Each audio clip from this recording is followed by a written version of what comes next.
Our holy house once stood, a fox roams in its place. In ruins the mount forsaken, sacred stones disgraced. In pain the sages cry, as Uriah's words ring true, and echo through the night. Woe unto the Jews!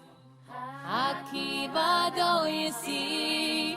We're faced with tragedy, but still it seems that you deny with laughter and with glee. No, my son, he's answering, half the promise now fulfilled, and soon he will rebuild, only stronger, and the city streets will fill.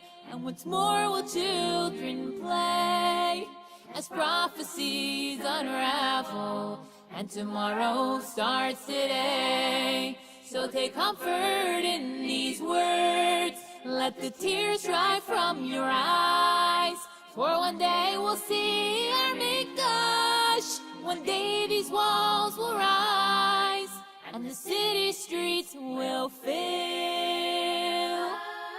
When the old remain forever young, and the tyrant's words shine as the sun, and the lion lays in peace aside the land. Good morning, everyone. My name is Shira Pomerantz, and I'm the director of Project S.A.R.A.H. On behalf of the entire Project S.A.R.A.H. team, I would like to take the opportunity to welcome and thank you all for being here this morning. It is a privilege to work along with all of you to help preserve the safety and promote the well-being of the women of our communities. Project S.A.R.A.H. services those affected by domestic violence and sexual abuse, specifically throughout the Jewish communities here in New Jersey. However, thanks to today's virtual abilities, we are happy to have Kallah teachers and Mikvah attendants join us from all over the world. For years, Project S.A.R.A.H. has looked towards Kallah teachers and Mikvah attendants as gatekeepers in the Jewish community. Your position puts you in a place where you may see signs relating to abuse or receive calls for help.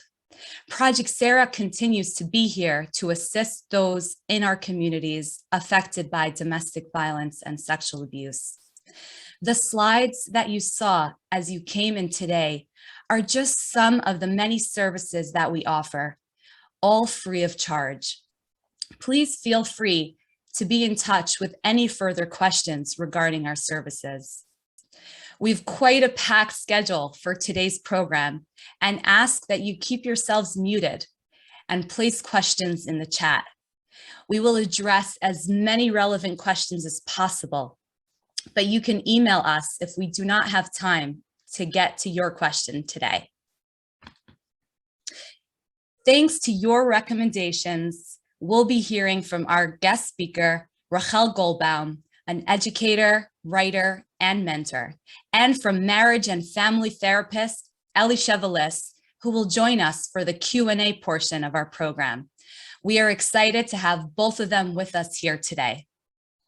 Now it is my pleasure to introduce Rivka Leah Weldler. Rivka Leah is one of our Project S.A.R.A.H. therapists who has done a wonderful job coordinating today's event. I know that it will be a meaningful experience for all of you here today. As always, we ask that you keep in touch and share feedback with us so that Project S.A.R.A.H.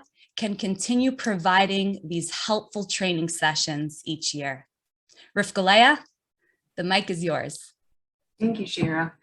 Good morning, everyone. I wanted to thank everyone for making the trip to their computer so early on a Sunday morning.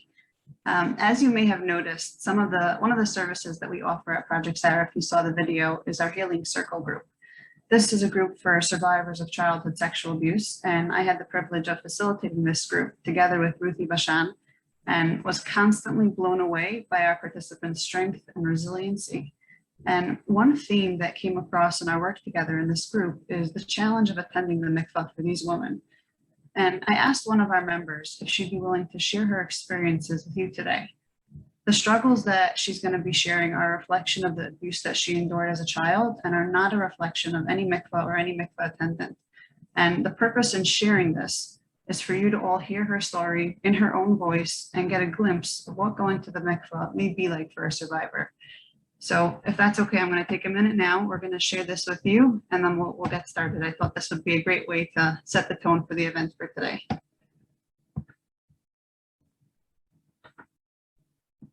Hi, my name is Sarah, and I agreed to share with you my experience of going to the mikvah every month as a survivor of childhood sexual abuse. Even finding the words now, I start to shut down and become disoriented and at a loss for the proper words. As I try to describe the experience, I already feel fragmented. In the beginning, going to the mikvah, I was really at a loss. I didn't know what it was, but I just knew that I became a crazy person. I didn't know that it was just the shame and vulnerability and feeling of violation that made me that way. With time, I learned that being checked makes me feel violated. Being naked in the mikvah, it makes me feel violated. Coming home and saying I toiveled, I feel completely violated, like a victim. And it just put me in a place of complete helplessness and irritability and fragility. I've learned with recovery and tools how to do things differently, one moment at a time, one thing at a time, and how to do it with choice and to feel more empowered on what I could do and what I don't have to do and what I could say, and what real intimacy is about. But even with all this recovery and all the tools in the world, going to the mikvah every month is a real struggle and often feels insurmountable. Like, how am I going to get past this hurdle, no matter how close I want to be with my husband? So I hope that this was helpful in explaining the devastating impact, far-reaching effect of childhood sexual abuse on a woman and how much it impacts the Taharas HaMishpacha aspect and going to the mikvah. Even if it helps one person, it was worth it. Thank you so much. I hope that was meaningful for all of you. I want to take a few minutes now to introduce our keynote speaker. Mrs. Rachel Goldbaum has many qualifications and accomplishments, including world-renowned speaker and Kallah teacher trainer. And I know that if I continue listing, I'm inevitably going to leave out some of them. But what I can say is that the many women that I've spoken with in preparing for this event were all extremely excited when they heard that Mrs. Goldbaum is going to be speaking. And the response that we received from all of you is a testament to her tremendous work in this field. I also want to add that we did give Mrs. Goldbaum the impossible task of covering so many important topics in only 45 minutes. So I'm going to ask again, like Shira said, that we just all remain muted for the duration of the event. And we will have time at the end to unmute and to discuss things in breakout rooms and come up with questions. You're always welcome to put things in the chat. Any questions we can't go over today, we'll be happy to address after the event. You're always welcome to email us. I also want to request that, barring any technical difficulties, if everyone can please keep their cameras on, as we'll be discussing sensitive topics. And although we can't meet in person, we want to give the event as much of a personal feel as possible. Thank you for that. I was at another event where I heard Mrs. Goldbaum speak, and the woman that introduced her started off by saying, I heard Mrs. Goldbaum speak somewhere else, and I knew that I just had to bring her in for us. And after hearing that presentation, I felt the exact same way. And I'm so excited to be able to introduce Mrs. Goldbaum and have her come and speak for us today. Mrs. Goldbaum. Hi. I have to tell you that I'm a little speechless. The speaker's speechless after listening to the audio. My body's processing everything that I just heard, and I feel like it's extremely appropriate. When Ms. Kallah and I were speaking, we didn't plan it this way, but Hashem has the ultimate plan, and it came out the first of the 9 days. And I couldn't help thinking when I'm listening to it, and I might get emotional, that everything that we're hearing, everything that we're experiencing, the reason I even have to give these type of classes in the first place is because we are in Galus. At the end of the day, this is the root of everything. We are in Galus. And what is Galus? Galus is the idea of, it's like opaque. That's the way I just describe it. If we need one word, opaque, hiddenness. It's the opposite of transparency and clarity. And so we're living in a fog where things seem upside down. And I'm listening and thinking, how could this be? That is so not right. That is so unfair. It's not her fault. Like, she was stripped away from this experience. It's not supposed to be like that. Like, this is what I'm thinking in my head. And she even said it. I know it's so beautiful. And with all the tools in the world and all the knowledge in the world, doesn't change the reality of her experience. And, you know, for us to understand, I guess we can't understand, but to try to understand, to be sensitive to it, to try to even wrap our heads around this, the upside down world that we live in. And really, this is why we need to just tap into these 9 days more than ever. And really do our part as Kallah teachers, as Mikvah attendants, as mentors, as leaders in our communities, as lay leaders in our communities, to really help turn on the light in the darkness of Galus that we're in. So I hope today to turn on some lights. As Rav Kallah said, I need really about 5 hours for this presentation, but I'm going to give you just teeny bits, like a smorgasbord, of so much that I want to say. And I'm going to rely on the fact that you're all so knowledgeable, so that I just have to touch on a few things. I don't have to go all the way to the foundation.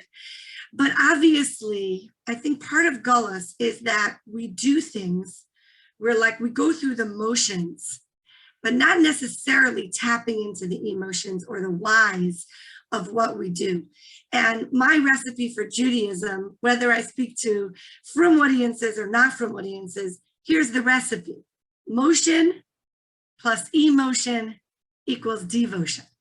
And we can't have emotion without the emotion that goes along with it. We can't have emotion without motion, right? It's not good enough to be a Jew in our heart.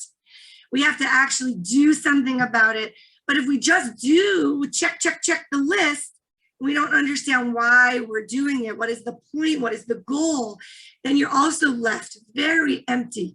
And we see this a lot. We see this in the world. How many people that we know don't understand what marriage is, yet they're married. Don't understand why they're keeping taras hamishpacha, going to mikvah, having physical relationship with their husbands. So they have no idea, like, they're not tapped into the why, to the emotion of it. So it's a check mark. Do your dishes, do your laundry, take care of your husband. I mean, this is not what it is. We really want to go back a little bit and just build that foundation, because if you don't understand where you're going, it makes very little sense to be in the car. And you're going to have a lot of questions. Am I going right? Am I going left? Should I turn here? Should I turn there? Well, keep your eye on the goal. And the goal is going to answer almost all of your questions. So as a Kallah teacher, the way I teach my Kallahs is the very first lesson is, why are you getting married? Why did you even date in the first place? Why are we doing this? Once we understand why we're doing this, a lot of things are then going to fall into place. And a lot of the questions that the women have, is this okay? Is that okay? Are we allowed to do this? Are we allowed to do that?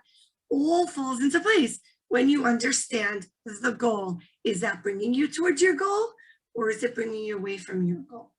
So if it's bringing you towards your goal, you're on the right track. If it's bringing you away from the goal, something is off.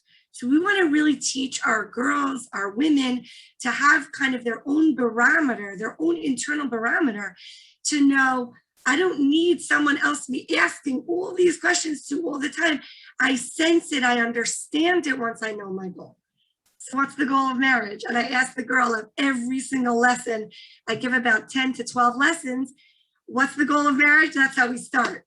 And she knows the answer. We start, we're not going to do this here, but we go back to Adam and Chava and the original creation as one, and HaKadosh Baruch Hu splitting them and then rejoining them.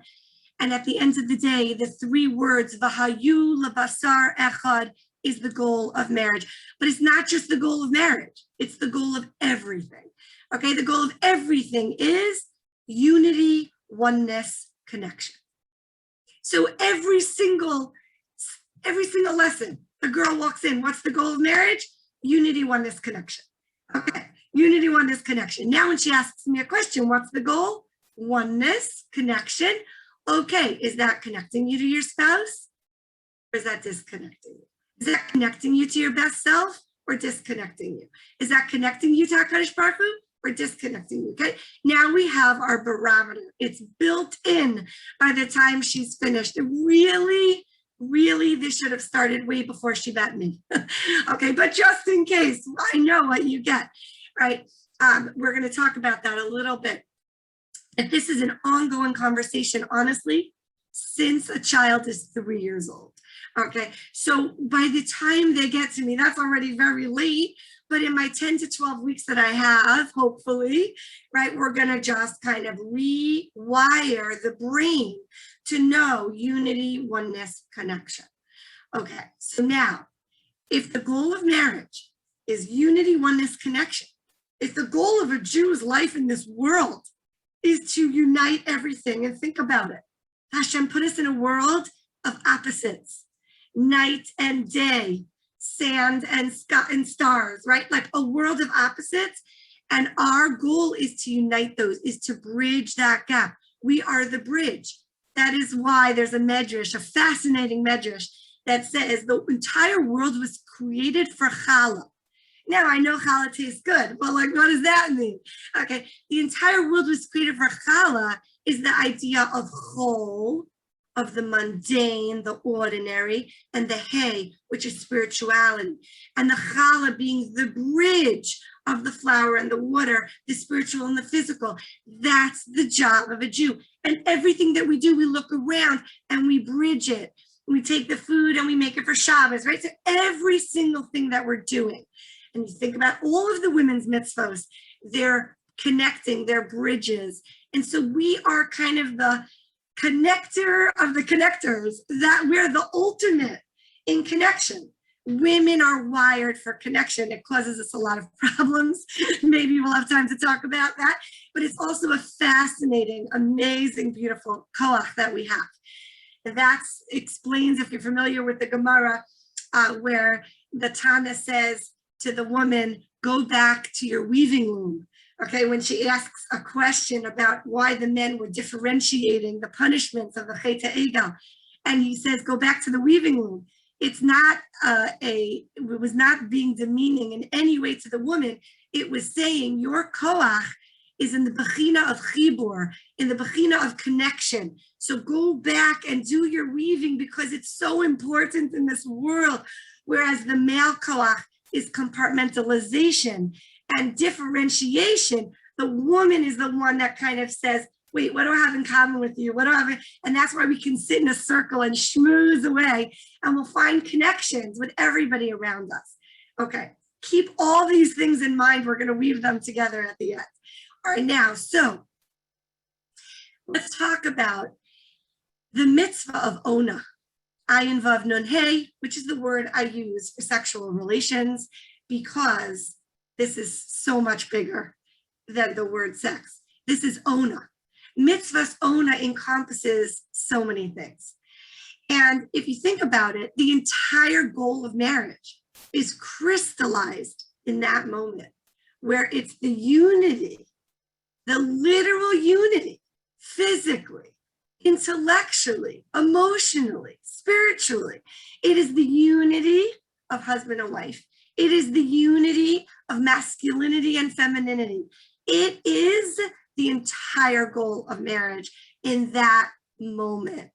And this is why it's crucial. It's like what I call the super glue of the marriage. V'davak bi'ishto, like devek, glue. So this is the super glue. And Rashi talks about this, that in order to create a dveikus, there has to be an emotional connection there. There has to be words of love and unity. There has to be so many things, so many ingredients in order for this to be a real dveikus, a real glue and connection. Okay, so I always say, you know, we have a lot as Kallah teachers, as Mikvah attendants, we have a lot of myths to undo. There are a lot of frum myths. I'm going to call these the frum myths. There are non-religious myths, like Orthodox people do this with a sheet in between, that I have to go around and kind of knock and, you know, correct. But unfortunately, in our world today, we have a lot of myths in the frum world about intimacy that we as Kallah teachers for sure need to start undoing from the minute we meet the girl. And as mothers, we want to really make sure that our girls do not come to that place where they even have these unfortunately wrong ideas. Okay, so the first idea is somehow this is the woman's obligation to the man. We have to take care of him. It's our responsibility. This is our job. What can we do? The curse of Chava, you know? So we have laundry to do. We have dishes to do. We have diapers to change, and we have to do this. Now, if you think about it, okay, all of these myths that I'm going to share with you today actually deepen the issue and create even more of that victim mentality. So if someone's a victim of abuse, this is even more damaging. It's damaging for everybody. And it's not true, but it's even more damaging. Just think about it. We're kind of just amplifying the issue that we already have today. We also have a lot of fear we have anxiety. People want to be in control. We have a lot of that victim mentality in many areas of the world. And so all of these myths just amplify that. So the first thing that I want to do to disprove it, it's so easy, is wait a minute. Who gave who the ksuva? And what does it say in there? So this is the first thing. I say, okay, listen, you're having a chasana. Yes. How many people are going to be at your chasana? 400, 300. Okay, this was pre-corona. Okay, 300, 400 people at your chasana. Let's go wash Nagelvesser. Whoever's unmuted, just mute yourself. So, at your chasana, someone is very chashuv is going to stand up and read this ksuva out loud in front of 300, 400 people, and it's a good thing it's in Aramaic, right? Because what does it say in there? It says, I, Moshe Schwartz, promise my beautiful wife, Shuli, that I will provide you with 3 basic necessities of life: food, clothing and shelter, and intimate marital pleasure. 3 basic necessities of life. Now, if you were playing that game, which of these 3 just doesn't belong, right? What would you say doesn't belong? I understand. If you don't feed me, I cannot survive. If you do not clothe me, if you do not give me shelter, I will not survive, especially me. I used to live in Canada. No way in January or February could I survive 8 minutes outdoors without clothing and shelter. But I mean, intimate marital pleasure. I don't know about you guys, but I was 19 when I got married, right? I never had this. I thought I was healthy, fine, wonderful, functioning. I was doing well. So what do I need this for? And a lot of women, unfortunately, feel this way. What do I need this for? I understand that I need food and clothing, but why do I need this? And the answer is it absolutely belongs there. All of these 3 belong. Because what is food? What does food do? If chas v'shalom, someone does not get enough nourishment and does not get food, what happens? What will happen is eventually their body will get weaker and weaker and weaker. And lo alinu, their neshama will separate from their body. That is what we call death. A death is the separation. It's separation. Remember, the goal of this world is unity, and death is a separation of sorts.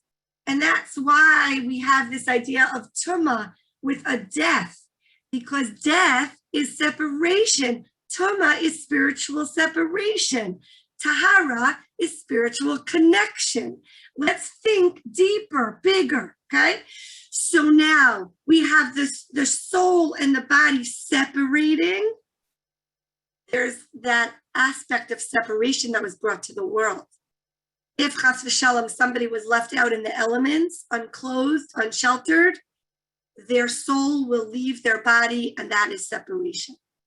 If a couple does not unite physically, intellectually, and emotionally on a regular basis throughout their married life, those neshamos will start separating. Those neshamos that were supposed to be one will start drifting apart, and the marriage will die.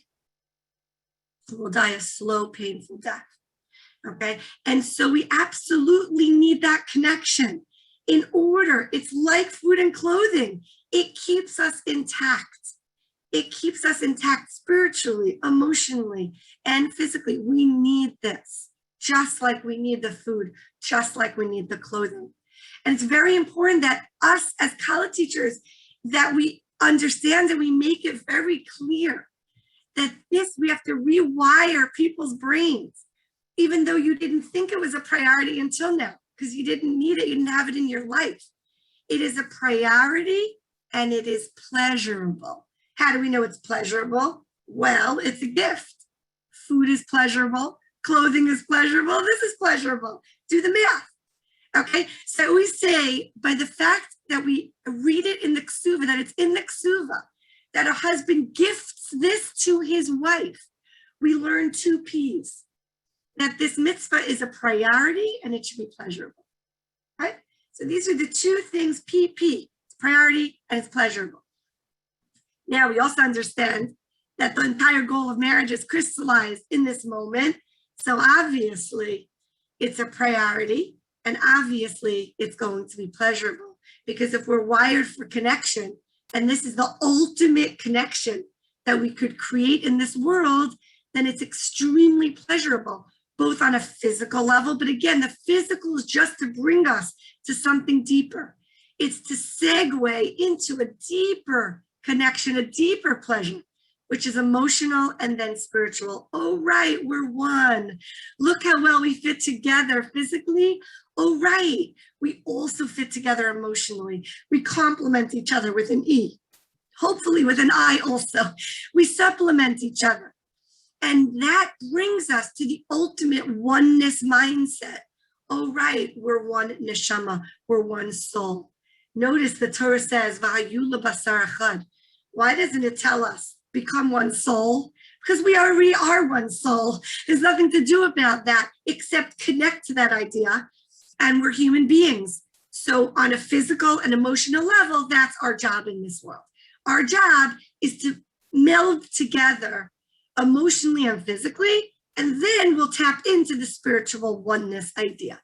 Once we understand we're one, and if we feel that on a regular, constant, consistent basis, then we develop this oneness mindset, and it becomes very natural for us. So when my husband is late, or when he does something annoying, and that's normal because we're different people, and the root of annoyance is he's doing something different than I would have done it. He's making a choice that I wouldn't have made. He's speaking in a way I wouldn't have spoken. I get annoyed, I get upset. But when I understand that it's me, that he's me, I'm him, in a sense that we are a bigger picture of a oneness. So then it doesn't make sense. I'm going to get upset with myself, and I'm definitely not going to hurt myself. I'm definitely not going to slash my left hand because if by mistake cut my right hand, that doesn't make sense. I'm not going to hurt my own self. And so that oneness mindset is created, or should be created, through this relationship on a regular basis. Now, It's supposed to be, again, we need to be clear. We're living in gullahs, remember, but we need to be clear. What is supposed to be? What is the ideal? Because if you don't know where you're going, it's extremely hard to get there. So how do we know this is supposed to be an amazing experience? So number one, the ksuva. So it means, and it's his gift to her, which means it's like a gift wrapped on my counter. It should be enjoyable. I want to be able to open it and I want to enjoy it. Okay. A woman's role, primary role in this relationship is actually receiver, to receive the gifts that my husband gave me. We also know that we have an unbelievable part of our body that has no medical purpose other than to receive pleasure. Hashem gave it to us so that we should receive pleasure, so that our husbands can pleasure us. So we're supposed to be the receiver, we're supposed to be receiving pleasure, and it's supposed to be an amazing experience. Now, I'll give you a cool proof from halacha. Okay, you're all most of you are Kallah teachers. Those of you who are not Kallah teachers or Mikvah attendants, even better. Okay, there's a fascinating halacha when it comes, or idea, when it comes to chafifa, preparation for the mikvah. So in terms of the timing, it says there's an idea, ikar chafifa mi ba'od yom, that the main part of the preparation should be while it's still daylight outside. Now, you all know this answer. Why? And I ask my colleagues this. Why do you think that is? And so they say, well, because there's light, so you can see when you prepare. And I say, but we have lights nowadays. So why is it? Why do we need to prepare during the day? And eventually they come to their own answer, which is, well, because she can't anyway immerse in a mikvah till nightfall. So if she starts in the day, she won't rush. Okay, good. So why were Chazal nervous that a woman was going to rush? Because she's so excited to see the mikvah attendant? No. Okay. Why are we nervous that a woman is going to rush? Because she wants to get home. So we have to understand that Chazal is putting the litmus test. This is the barometer of healthy, of normal, of the way it should be, of ideal. I should use that word. Okay, so the ideal is that a woman comes out of the mikvah room and you're the mikvah attendant and she's like, bye, and she runs out. Okay, I once took a woman, she used to run out so fast I could barely even say goodbye. I was thrilled. Okay, that is a good sign. Okay, so we want the woman to be rushing out of there. Okay, so therefore we slow her down and we say, if you didn't start any of your preparation until nightfall, you need 1 full hour for the 4 components of preparation: bathing, rinsing, combing, checking. Why? Because otherwise she'll rush, because she could just jump right in and run home, right? So we have to understand that Chazal understood that this is the way it should be, that a woman is so excited to get home. Now, therefore we hear, Ona is our right, it's our gift, and it should be pleasurable.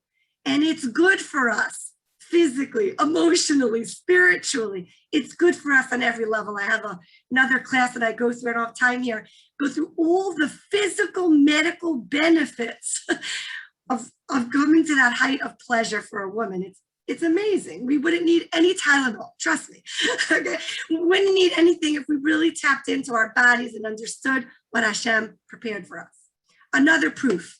I'm sure you all teach the Maharal, right? The Gila Rina Ditza V'Chedva, Ava Achva Shalom V'Reos. Just raise your hand if you know what I'm talking about. So I check here for understanding. Some of you? Okay. Okay, in a nutshell, the Maharal divides the last one of the Sheva Brachos into 2 phases of a woman's life. Gila Rina Ditza V'Chedva, that's the jumping up and down kind of happiness. Happiness, jubilation, joy, and delight. That is when she's Tahora.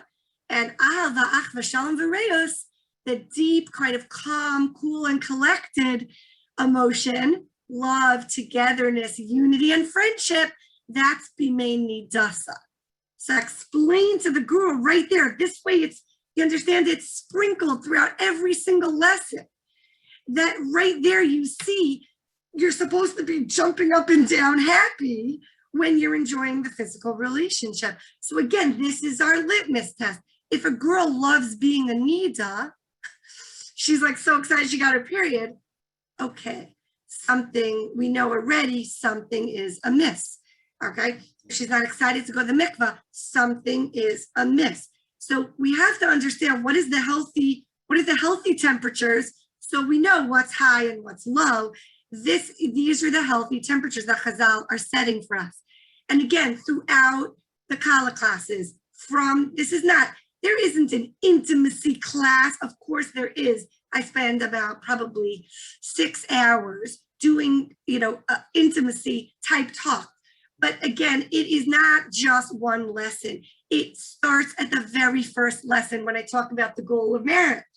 And then it's sprinkled in every single lesson, so that by the time I get to the end, even the girl who knows nothing before, or who knows very little from a negative way, as we're going to talk, is totally comfortable with it by the end, or at least with the idea.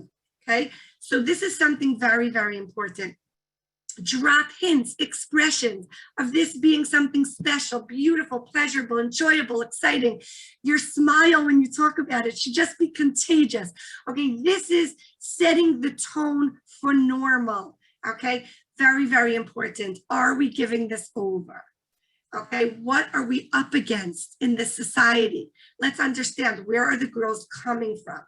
So how did they find out? And I just did a class in Denver for mothers, young moms, and they wanted to know how to talk to their children about growing up. So this is how I started the class. I asked every single woman, how did you find out about the facts of life? How old were you? And how did you find out? And it was so sad. Every single person in the room was between 8 and 13. Okay, so in case your mother's of that age, daughter, get your head out of the sand. Okay, she's finding out from somewhere, and so you want to get there first. Okay, but our Kallahs are coming to us, and they already heard something between the ages of 8 and 13. I guarantee you, and I guarantee you, it wasn't beautiful Torah hashkafa. Okay, it was the way I heard when I was 8 years old. That my best friend said, Rachel, want to hear something disgusting? And I said, yeah. Okay. And then she told me, and I was horrified. And I went home to my mother and I said, Ma, Leah told me something so not true. My mother was like, that's true. Okay. Trauma, talk about trauma. Okay. So our girls without trauma are coming with trauma. Do you understand? Because they're already hearing negative, or they read a dirty, listen to the word, a dirty book, or saw a dirty movie, or heard it in a dirty way. This was bad, this was disgusting, this was crazy, this was weird. Okay, so are we thinking like Jews? No, we have to think like Yidden. So once the girl walks in, the first class already, I'm starting to redo her brain and undo the damage that was done by society and start rebuilding. And I said, by the time you leave this class, you're going to be thinking like a Yid. You're going to be putting on the glasses, Torah lenses. And so we'll go through, all the stuff. We'll go through Shir Hashir, and we'll go through all of those proofs, the Kruvim and the Beis HaMikdash. We'll go through the fact that marriage is called Kiddushin. We'll break down the myths. We'll redefine those 3 vocabulary words of Kedusha, of Tznius, of Cheshek and Taiva. I redo those words and I show them how that's the epitome of our mitzvah, that's what we're talking about. And again, I'll show them these are the non-Jewish words, or the worldly words for this mitzvah. And these are the Torah words for this mitzvah. Ona, Chibur, Zivug, Tashmishe Mita. Look, compare and contrast. And I talk about this as being an experience. This is not, intercourse, right? This is a comprehensive, immersive, triple-decker experience of heart, mind, and body all together. Okay. So when a married woman calls me and she says, I don't have any pleasure, I don't enjoy this, I don't know what to do, I don't understand how this could be nice. Okay. So there are 3 ways to tackle this. and you want to really like just kind of decipher. You got to sort through where is the issue coming from. But it's always going to be one of these three, either intellectual. So she's thinking, unfortunately, like a Christian, which means, right, that this is allowed in the form of marriage, and I need to do this for my husband, but somehow this is bad, wrong, and disgusting. Okay, that's Christianity. It's exactly their shita on this. Will allow it in the form, within the marriage, because man's can't help himself, but it really represents man's sinful nature. That is not Jewish. Okay, that is not Judaism. You have to understand that. That is not the Torah. That's far from it, right? We know the Ramban says, right? This is how we draw down the Shekhinah. This is where the Shekhinah, Bizman Sha'adam Nischaber Mishta B'Kedusha, Shekhinah Shura B'Neihem. This is the holiest level that a couple can reach in this world. This is the time where we can bring down the Shekhinah. So Christianity, not at all. Not at all.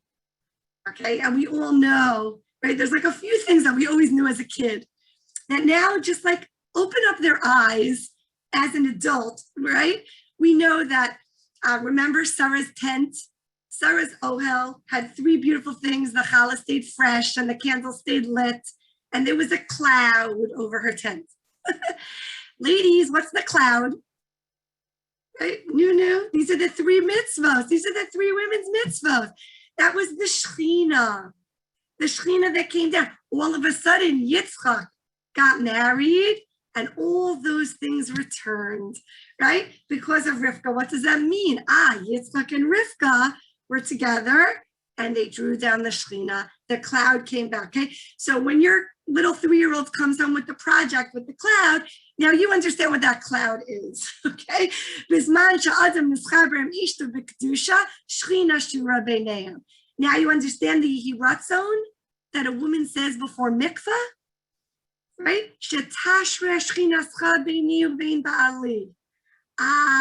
Okay. As a Kallah teacher, if you're going to teach an order, so you do preparation, you do Mikvah, you do the Yehiratzon, then you do Mitzvahs Ona, right? I flip it. I do Mitzvahs Ona lesson first, then do the Yehiratzon, and watch your Kallah's eyes light up. That light bulb, it's all going to make so much more sense because it's everything you just taught her. That's going to make sense. Because we're about to bring down the Shekhinah. So she's going to think of it in a whole new way. In my Kallah teacher training, when I did that lesson, I have a whole entire lesson just on the Yehiratzon. Their eyes were popping out, like they just couldn't believe it. They're like, "This is amazing, Mrs. Goldbaum. We want to start out our first lesson with the Yehiratzon." Like, go ahead, But it's so important to understand what are we doing to give our women a bigger picture. So I had a woman who came to me and she was not enjoying anything. It was like her duty and she was too tired and she was too this and she was too that. And I decided, we looked into the other actions, which are physical and emotional. Emotional, she had a good connection with her husband. It was good things going on. Physical, she was in a good place. So it was intellectual, it was hashkafic. And when I redid the hashkafa, they were amazing. In fact, when I made a chasana in Lakewood, they live in Muncie. They drove from Muncie to Lakewood because her husband wanted to say thank you to me for for really improving his relationship, giving him a wife again. 15 years they were married. She never enjoyed this. And all of a sudden it flipped around. So this is something that it's very, very important. So intellectual, the easiest one in a certain way to conquer, but unfortunately it's so common that they did not get the proper hashkafa. And so we need to rework and rewire their brain. What I do with my Kallahs is I play a game of concentration. Remember that game, right? And I rework Kedusha, Cheshek and Taiva and Sneas. We completely rework these words. We redo the meanings until they answer. When I say the word Sneas, they say the word Ona. I say the word Kedusha, they say the word Ona. So now we rewired the brain. The second factor is physical. Okay. Most women today, unfortunately, are on some sort of hormone. Okay. And they're taking something. And even if they think, oh, it's the Nuvo ring, it's localized, okay, it's hormone. And one of the biggest side effects is that it lowers libido. It also can cause anxiety and depression and obsessive thoughts, especially under age 25. So it's 80% more likely to cause depression and anxiety in women and girls under 25. So we just have to understand that we're dealing now with a society that is literally walking around with artificial hormone. And so it's affecting their intimate lives. And so one thing you may want to try, if the woman's open to, is moving her off of the hormonal meds, hormonal birth control, onto a non-hormonal birth control. And yes, there are non-hormonal birth control options. And then watch what happens. It takes about 3 months to rid your body of these hormones and watch what happens. I've had women who told me, wow, I'm married again. I feel like a newlywed. My husband doesn't bother me anymore. I like him. I'm attracted to him. It's crazy incredible. So we have to just recognize not every woman will be that issue, but sometimes that's a very easy fix physically, okay? Then we also have just other physical factors that may be going on in their lives, whether it's not getting enough sleep, whether it's their schedule is crazy, whether it's having 7 babies under the age of 7, right? Obviously, there are many different things to look at in the physical arena, but I kind of look through those and see which one might be blocking her, which one is stepping on her brakes in the intimate relationship. And then the third one, which is much more complex, and that is emotional factors that are blocking their connection. Usually anger, resentment. If she's afraid of her husband in any way, you cannot have fear and intimacy. Those don't go together, because fear makes you hold back and put a shield, a protective layer. And the opposite of intimacy is control. So someone who has anxiety and is afraid of losing control will have an extremely hard time being intimate. Now, our Kallahs, just talking about the regular population now, I see 75% of Kallahs today, because this is what we're breeding, just the regular Beis Yaakov girl, is extremely perfectionistic and wants to always be in control. This is the opposite of the mitzvah that we need to have good, pleasurable intimacy and connection. You hear that? Because that shield is going to block the connection. And so intimacy is all about letting go and trust. If you think about the word, which I never use the English word because it's to me, such a scary word, the word penetration. I don't know how many of you use it. I don't use it. I use the Torah word, which is bia. Bia, Beis Yud Aleph Hey. What does that word mean in the Torah? From the word Beis Aleph, come in. Okay, so I explained to the woman, right? Imagine your husband knocking on the door and you look through the peephole, or someone knocking at the door, you look through the peephole and you say, who is it? You look through the peephole, it's your husband, who you love, hopefully, and you trust. And then you unlock the door and you open the door and you say, come in. Now, depending on your relationship with the person at the door, that's how far you're going to let him in. Either you're not going to let him in at all, you're going to step outside to speak with them, like someone who's knocking at your door to sell you something or to collect tzedakah. Then you have the person that you're going to let into your living room, the person that's going to come all the way into your kitchen, the person that's going to come up to your bedroom, right? And that's going to depend on your level of relationship. But who has control? The woman. The woman is always the one that says, come in. This is extremely important. The woman on the audio before that you just heard said something extremely important. And this is my main thing I wanted to speak to. And that is, she said, I recognize later that it's a choice. You see, when we imbue girls with the reality that it's their choice, that brings a whole new way of looking at this. And it is absolutely all in the woman. Do you know the biggest frum myth out there is that a woman is not allowed to say no? And what's the proof, right? She shouldn't initiate intimacy. This is the biggest myth and warped understanding that gets taught to girls. I don't know how. But we as Kallah teachers, we know the truth, I hope. Okay, and it's the opposite. I always say there are only 3 things that a man is not allowed to do. And one of them is he's not allowed to refuse his wife. So the opposite is true.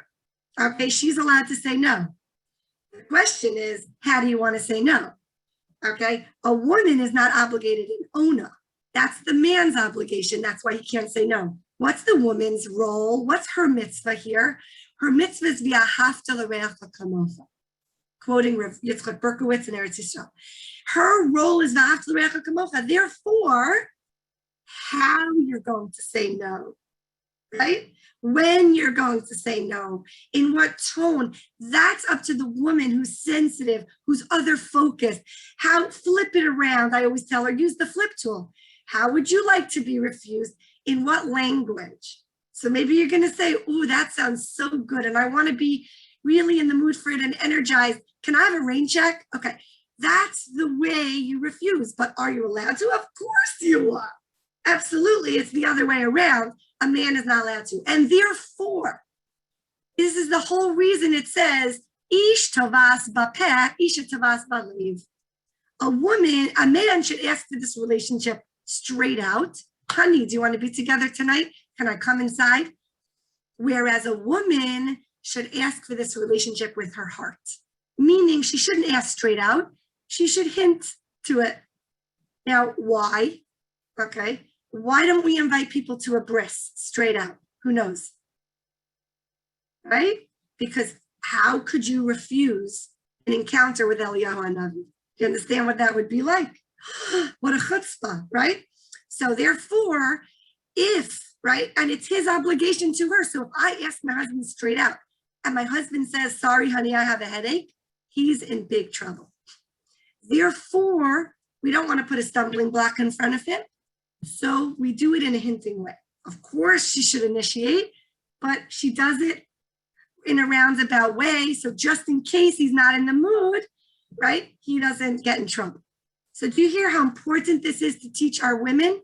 Because it's always their choice. She's the one that says, Bo, come. She's the one that opens the door. And her body literally is like a doorway in the sense that as he readies her and as he stimulates her, her body literally widens, elongates, and accommodates. Okay, and I explained this, making room for him to come in. Another beautiful word in the Torah is be'ila, like she swallows him up. So I like to explain this, like, you know, when you eat up a baby and you like eat the back of their neck and you eat them all up, you kiss them up and you just can't get enough. You want to like swallow them up, but you can't. Okay, so I always explain here you can. You love your husband so much, you want to connect him, you want to swallow him up, and you literally do. Okay, this is the language. If we could use Torah language, ladies, it makes it so much more what we're talking about. The experience is empowering, it's beautiful, and it's not victimizing in any way, shape, or form. In fact, the biggest difference, okay, between the man and the woman is all in the word ona. What does ona mean? Ona means time. Who gives it to who? He gives it to her. So the Torah is telling the man, Hashem is telling the man, give her the time that she needs to be ready. Do you know how long it takes the average man to go from 0 to 10? Anyone want to guess? Put up your hands. Because all you need is your hands. That should give you a hint already. I'll give you another hint. All you need is one hand. Who wants to guess? Just raise your hand. How many? Anybody want to take a guess? Good. Good guess. I see 1, 2. Okay, anybody else? Okay, so the answer is 3 to 5 minutes for the average man to go from 0 to 10. How many minutes does it take for the average woman to go from 0 to 10 in terms of pleasure points? Anyone want to guess? You don't have enough hands or feet. And the answer is between 45 minutes and an hour. So I want you to see this, and it's very important to teach our girls this so that we normalize their experience. Normalize and empower. These are my 2 words when any woman comes to me. Normalize, empower. Normalize, empower. Those are your jobs as a Kallah teacher, as a Mikvah attendant. Normalize and empower. Okay? So between 45 minutes and an hour. This is why Hashem's saying, Mr. Schwartz, give your wife time. She needs it. She needs that time to shift into that mode, into that mood. And you absolutely deserve that time. That's your gift. That's why the entire mitzvah is called time. It's amazing. It's incredible, no? And the second thing, the word ona has another meaning, ona, from the word la'anos, to respond. Okay, ona, her response.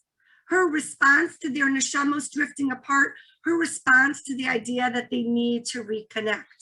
Therefore, it's a special mitzvah when the woman initiates, because she's the one that senses on a deeper level that the couple is drifting and they need to reconnect. Now, anyone who's up on the latest research knows that men have what we call spontaneous desire, and women have what we call responsive desire. 80% of women have responsive desire, and 80% of men have spontaneous desire. What does that mean? That spontaneous is what I was speaking about earlier with the compartmentalization. Responsive desire is that connection, meaning I'm connecting my mood to my context, to what happened 3 hours ago, 5 hours ago, 5 weeks ago, maybe with my husband. So if my husband walks into the room and says, oh, Shira, I'd love to be with you. And you're like, but we didn't see each other for 3 days. He's like, well, what does that have to do with anything? You know?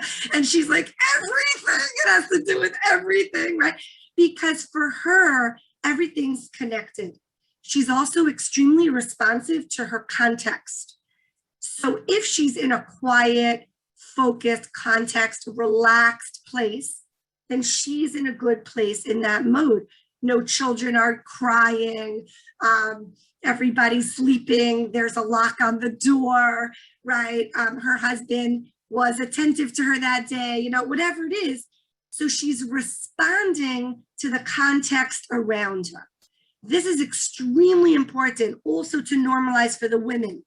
And we have to help the women create a positive context. So when a woman comes to you and says, well, I don't know what to do, I don't know how to get into the mood, Rachel, I say, well, what helps you to feel good about yourself and your environment? What will help you relax into the relationship? And she might say, well, if my kitchen is clean, okay, or if there's music in the background, or if it smells good, or, you know, women are very, very sensitive to their environment and to the context. So I help her create that positive context. That's extremely important.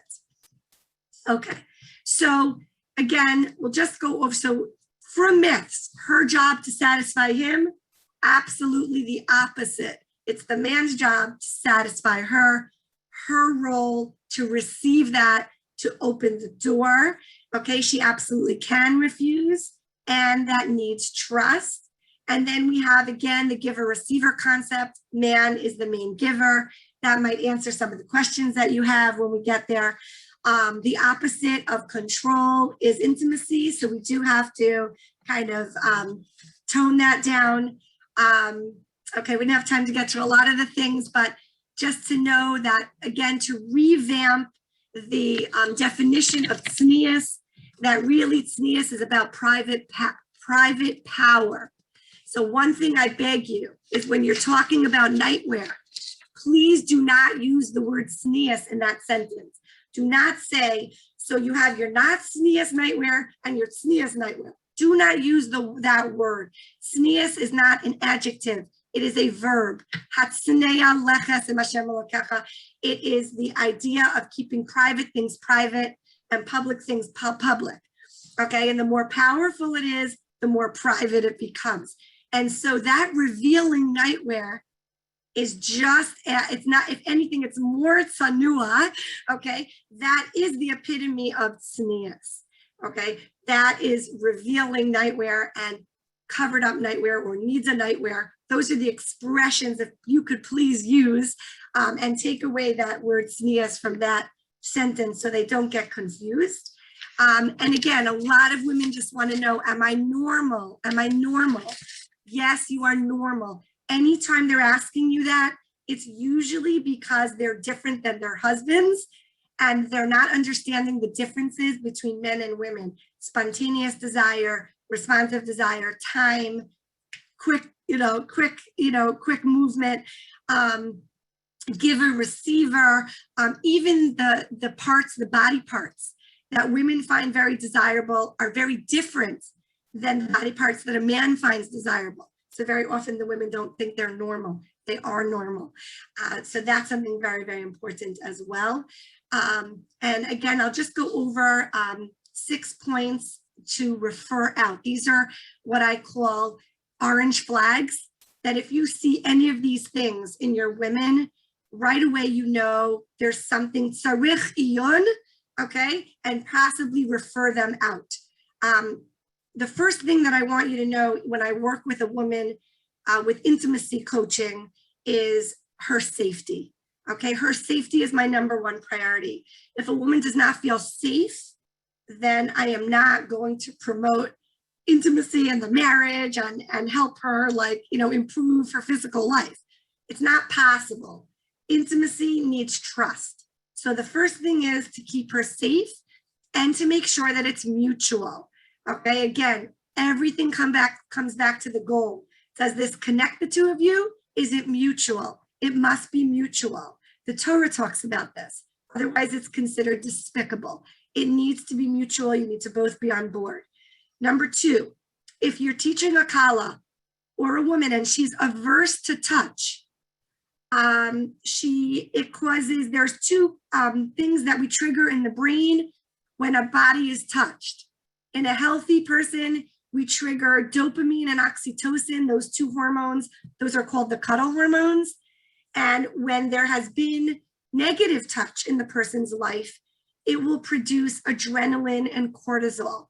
So if she has a fight or flight or freeze reaction to touch, then there was previous trauma and that needs to be dealt with. She needs to see a trauma therapist, but you're going to watch out for that. If she doesn't, I already start as a Kallah teacher by talking about, in my second lesson already, I talk about holding hands. I use it as an example. So let's say you're holding hands with your husband in the car and all of a sudden you feel something discharge from within, and it might be your period. So you let go, right? So I am already starting out and I look at their faces and see, how do they respond when I say holding hands? How do they respond when I say hug?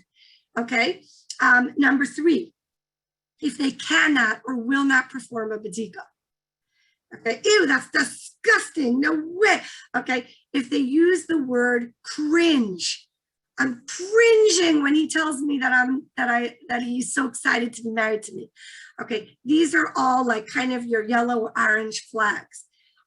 If a woman cannot think of anything pleasurable about this experience, like anything, okay, so I always ask the woman, what do you like? What's pleasurable? And usually, even if a woman doesn't enjoy the end, they'll say, oh, I like getting a massage.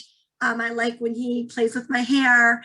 Okay, so if she doesn't say anything pleasurable, then I refer out to a trauma therapist. If she doesn't want to leave the mikvah. So I had a woman, I was a mikvah attendant, and this woman was talking to me and talking to me and talking to me. And remember I said how a woman should be running out? Well, she wasn't running out. So I said to her, it happened to be she was the last person. So I said to her, do you want to sit down a little bit? She said, yeah. Okay, that is a red flag. So we sat on the couch and then she started crying and telling me that she's scared to go home. Okay, so this is something just to watch out for, especially as mikvah attendants. Next, extreme mikvah anxiety. Again, find out what is the core of that anxiety. Does she not want to be exposed in front of the attendant? Is it that she doesn't want to come home? Is it that she's afraid of water? Like, what part of the mikvah experience is troubling her?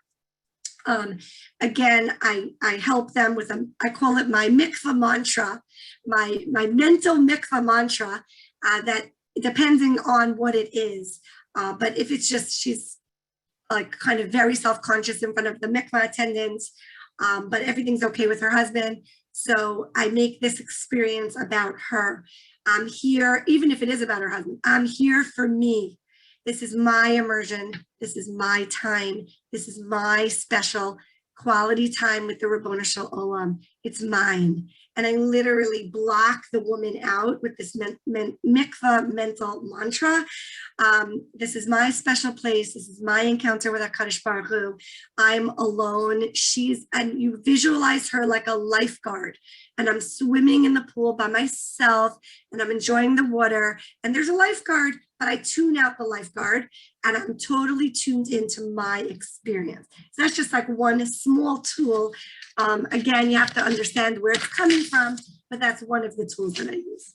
Okay, I know we have a packed schedule, so I'm going to end here. And thank you for listening. And really, like, my bracha to all of us is that we can help really turn on the lights in this very dark world and really clarify some of these points to bring back the kedusha and the beauty and the pleasure to this super glue of all relationships. Wow. Thank you so much, Mrs. Goldbaum. I feel bad if we weren't on such a tight schedule, I would say we can sit here all day just listening to you. So thank you so much for that. And it was amazing. So thank you.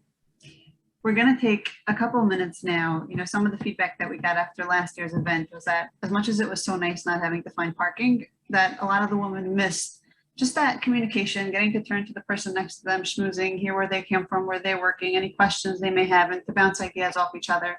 So we're going to take about 5 minutes now. We're going to go into different breakout rooms. There is really no agenda for this breakout room other than to enjoy yourselves, get to know some people, process all the incredible information we just heard.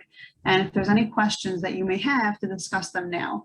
When we return from the breakout rooms, we're going to be having a Q&A with Mrs. S.A.R.A.H, who I see came on. So it's really exciting to see you. And Mrs. Goldbaum will be here for that as well. And any questions that you have in the breakout room, we're going to have a Project S.A.R.A.H representative in every room, and she'll report back the questions when we come back. So Shira is going to open up the breakout rooms now, and I hope you all enjoy this time.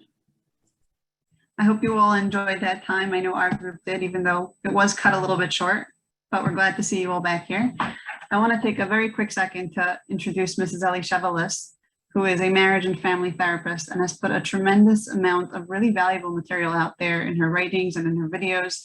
And when I spoke to Mrs. List before the event, you know, we were discussing different topics that we wanted to cover, and she mentioned that she has this website with all these articles that she wrote, and said, if you know there's anything interesting that you find, you can flag it, let me know, and we'll address them. And I told her that if I did that, we would have a 3-day training, not an hour and a half, and 20 minutes at the end for a Q&A, because there is such incredible material out there. So if you haven't yet checked it out, I really encourage you to do that. And luckily, you know, we agreed that all the hours I spent glued to the screen, reading and researching, we count that as research work hours. So it wasn't, you know, it was work hours. So thank you for that. Okay, I know that we had a lot of questions that came up before the event and also during our breakout room. So I hope that we can get to all of them. I'm just going to jump right in with one question that came up in our group. And I know this is something that you speak about a lot, so I think this is really relevant to you. One thing that we heard from Mrs. Goldbaum today was about how, in general, most girls will find out about this somewhere between the ages of 8 and 13, and they're getting the mixed messages. They're not getting the proper hashkafa. We want to get there first.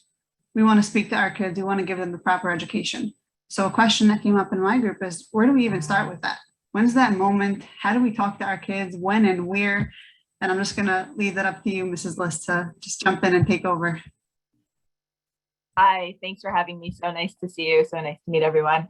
And it was so nice to get to meet Mrs. Goldbaum for a couple of minutes before. Okay, so the topic of religiously sensitive sexual education is very dear to my heart. for years, when I would speak about the general topic of, marital intimacy, sexual intimacy, to audiences, invariably, what would happen is in the Q&A, the first couple of minutes of the Q&A, people would be reflecting on their own experiences. Many of the audience members, probably most of the audience members, were parents, were moms, or parents, depending on, if it was a mixed group, or usually it's all women. And they would say, okay, we want to do better for our children. How can we set this up better for the next generation? Because, this is what Jewish mothers do. We think about, okay, what about the kids? And it was always felt like chaval, like we only have this 20-minute Q&A at the end, and that's where we're like stuffing in like, okay, how do we do religious sexual education? And I would always leave these sessions feeling like frustrated, like there was so much more that we needed to talk about. And so I decided first I was going to write a book about, culturally, religiously sensitive sex education. And then a colleague pointed out that there were actually a couple of really good books like that already existed, which I read. And I'm like, I don't need to write a book, they exist. And they're linked on my website. If you go to elliechevalis.com, there are like 3 or 4 different really, really well done books on the topic. Any books that are linked on my website means I've read them cover to cover. It doesn't mean I agree with every single word of them, but it means that I'm familiar with them and I can overall, recommend them comfortably. So those books existed already. But what I've found is that not everybody has the patience to read. And sometimes people want something a little bit more like off the page. And so what I ended up doing, this was like a project that I was really excited about, was I ended up creating a digital course, because even a whole 1-hour lecture is not really enough to cover this topic of, sex education in a wholly wholesome, healthy way. I ended up making a digital course. It's a few hours long. Also, you can check out, there's free sample content on my website. I actually did give a talk literally last week. I do this every so often. It was about an hour and change long. It is free on YouTube. I'll find the link and send it to the Project S.A.R.A.H people who contacted me so they can send it out to you guys. It's a free 1-hour content. Obviously, it's limited. It's not as comprehensive, but there's stuff there. But just asking the question, recognizing that it's not the reality that the majority of young men and women are actually waiting till their premarital education classes, the Chassan and Kallah classes, to learn, to know about sexuality. And even if they are, that's actually kind of traumatic in its own right. And so that there is not this one-time bombshell conversation where you sit down with your kid, whether it's at 6 or 7 or pre-bar or bat mitzvah, or, at 16 or pre-wedding. If it's a one-time conversation, it's putting too many eggs in a really important basket that will almost definitely not be absorbed properly. The example I always give is, if you want your kids to feel good about themselves, you don't one time sit them down and say, by the way, you should know I love you and you have value and you're a soul and you can do great things in this life, and then never speak of this again, right? It's not a one-time thing. It's something we want to sprinkle, liberally into our parenting, into our conversations, into our relationships with our children, repeatedly and in different iterations throughout the course of their childhood, because it's so foundational, right? And sexuality is a piece of the broader concept of a person's relationship with themselves, a person's relationship with their own hormonal psychosexual development, the thoughts and sensations that invariably happen over the course of puberty to healthy young men and women, and even little girls and boys, and of course to the exposures that they're going to they almost definitely have. No matter how sheltered people think they are raising their children, all they need to do is go to a neighbor's house and somebody wants to play doctor, and boom, there's the education, or there's a dirty joke, or there's a laptop open. You can do the best possible job, and I put that in quotes because I don't think sheltering is a value, but obviously within reason. But even if a person thinks that they're going to completely shelter, there's so many holes in that membrane that are not going to make it work. We're so much better off getting to the children before the rest of the world gets to them.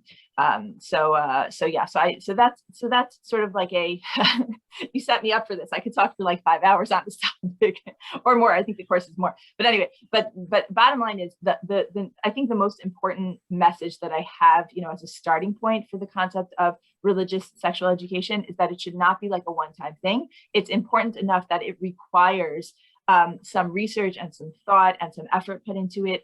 It can be, I have that free content on my website. There's this, I think it's called the Mikvah Society, the organization that I spoke for last week, and they posted on YouTube. But again, I'll try to get you that link. And then I have this course, and then there's books. There's a lot of different ways that you can educate yourself. And also, if you're married, speak to your partner about it. But it's really such a critical investment in your children's sexual safety, sexual self-image, their relationship to their body, even their spirituality, because so many young men and women, girls and boys, when they start to have the very natural, normal thoughts and feelings that come up hormonally and appropriately in sexual development, they'll have this like guilt and shame and splitting off of like, but I view myself as like a good girl or a good boy, and I daven and I learn and whatever, but I'm having all of these like uncomfortable thoughts and feelings. For them to have a framework to understand like this is how Hashem created your brain, and this is your body and your brain preparing itself for Amir Tashem. One day you're going to get married and it's going to be so wonderful and you're getting excited for it. It's like not fair to the Kallah teachers and the Chesed teachers to like relegate all that de-shaming to like the hectic months before the wedding. So if we can get this message out, and I think, thank God, it really is like the last 5 to 10 years, Baruch Hashem, we're seeing more and more of the mainstreaming of this kind of education working its way into, you know, even the Chesed and Kallah teachers, I think, have been encouraged and empowered to be more clear and more open and more I guess, more explicit in terms of preparing young men and women for marriage, and we're reaping the benefits of this already. And I think we're also trickling down a little bit more, and they're recognizing that, you know, it's not doing anybody a favor to wait to the last minute to cram for this particular test. So I'm talking so much. Do you want to throw another question at me so this doesn't become a lecture? I'm going to jump in, but I think that you were right. I did set you up, and I am giving you a little bit of a trap because I'm saying, here's a question, and they're like, okay, but now move on. But as long as I'm honest with what I'm doing. So I'm actually going to turn to Sharon. We both know. Now. Right. I'm going to turn to Sharon Zukla now. She's another Project S.A.R.A.H therapist, and she said she had a great question come up in her group. So I'm going to turn to you, Sharon, to address that. Yeah, I had a great. It was nice to meet you, Elisheva. Kind of. And I don't even know, because the question really was, everybody really loved Rachel's speaking. Thank her so much. And the question was really, I don't know if you were there for the first few minutes when Kallah put on that little clip from someone who was sexually abused as a child. You didn't see it. Okay, so I don't know if this question is not going to be appropriate. Really, the question was like, how do you think that person would react to Rachel's whole presentation? You want to just give me like a 12-second summary of what the person was? She was sexually. I'm just trying to paraphrase. She was sexually abused as I guess as a child, and going to Mikvah is very, very hard for her. Yeah. And she spoke about that. That's really the gist of it. And how would someone react to Rachel's whole presentation today? Okay. That was the question. Okay. So the gist that I got from the few minutes that I was privileged to spend talking to Rachel before I got on the call, and the energy around a lot of Mikvah education is that when there's a tremendous amount of inspired positivity on the part of the speaker, so that works well for people who are inspirable on the topic. But sometimes, like Rachel mentioned, I did hear the last few minutes of Rachel's talk where she did, you know, sort of throw in these really important caveats about how not everyone is going to find the Mikvah beautiful and wonderful and inspiring. And then that's when they need that sort of one-on-one TLC. Something that just occurred to me that I think might be of value is I have a document. A few years ago, I was invited to speak to a group of Hasidic Kallah teachers in Brooklyn, and we got into like a really great conversation about giving, you know, more expansive sex education before the wedding, particularly in their communities where the young women really knew very, very, very little. And they were saying, they were so sincere. They're like, we really, really want to do better, but we don't feel confident that we know what we should be saying. So one of them came to me afterwards. She said, would you create a curriculum for us? And I was like, yes, I want to do this. And so I sat down and I wrote what ended up being about a 9 or 10 page document, single space Word document of sort of like script options for things this was created for, you know, sort of either Hasidic or very yeshivish. You know, it might not work as well. It would have to be adapted to someone who has a little more exposure of sort of things that a college teacher could say in preparation for, as part of for the sexual education piece, meaning it's not the halachic part of college classes. That, you know, that's not the domain that I was meddling with. It was more just like to beef up like the sex ed piece of it. And so at first I was giving it out very discreetly, very quietly, like whenever I would speak to college teachers or if I, you know, Rebbitzins or whatever, I would give it out. But I just kept getting emails from people saying, I heard you have a thing. Can you send me your packet? Can you do whatever? So I ended up like, I didn't want to post it on my website because it just felt like, I don't know, it just felt too private to like post on a website. But what I did do was on some of the articles where I talk about the need for, the sex education part of Chassan and Kallah class, it's really for college teachers. I hope to one day do it for Chassanim, but really it's for women. I have a link. If you click on elishevelis.com/Kallah, it's automated. It'll send you the document. And I just ask that you don't like publicize it. Like, you know, you can offer someone else the link as well if you think that there's someone who would use it. It's not only for college teachers, it's also for, you know, women who are either married or of age to get married, you know, 18 plus. I'm actually finding the teenagers using it also, but it, that's, to the discretion of people's communities and families. Yeah, so it's just, again, another free resource that I would like for people to have. But going back to your question of someone who has had a history of trauma. So a couple of things. I know Mrs. Golddown mentioned this before, therapy, right? Like preferably not 10 minutes before the wedding. That's really, really critical. That the husband or husband-to-be should be aware to proceed with sensitivity and caution. I understand that in certain communities, that's really, really hard to normalize. But please, Hashem, help us normalize it.